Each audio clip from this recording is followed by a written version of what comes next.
Lamplight Audiobooks presents The Girl from the Tyne by Melody Sachs, narrated by Julia Barrie. In loving memory of my husband, Andrew Sachs, who encouraged me to write this book. Prologue.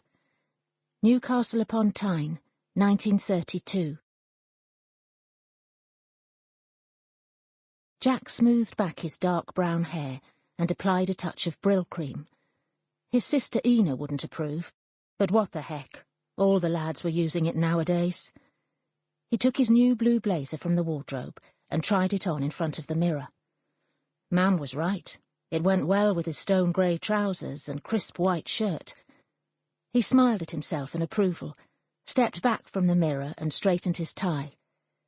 Yes, he thought, that'll do nicely. He splashed on the fancy aftershave his mother had given him for Christmas and patted his face. Just wait till the girls smell this, he told himself. They'll be queuing up to dance with me.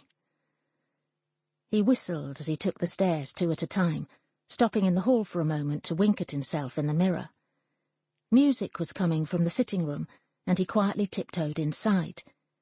His mother was sitting in her favourite chair, engrossed in her needlework, while tapping her feet to Bing Crosby singing Stardust on the radio.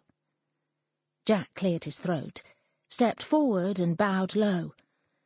"May I have the pleasure of this dance, Mother?"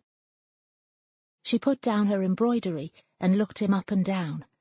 "Oh, son, you look a real Bobby Dazzler." He waltzed towards her, took hold of her hands and pulled her to her feet. "What do you think?" he said as he spun her around the floor. "Oh, don't be silly," she said. "I'm not a young girl any more." But Jack noticed the sparkle in her eyes. She was on the heavy side, but it was no effort to whisk her around.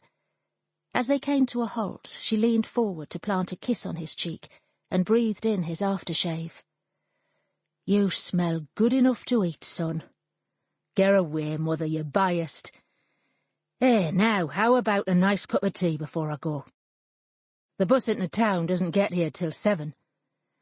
All right, Jack, you can read the paper while I'm gone.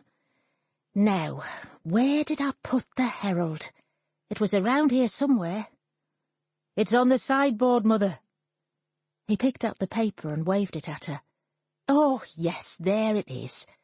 Have a good read while I get the tea. I won't be long."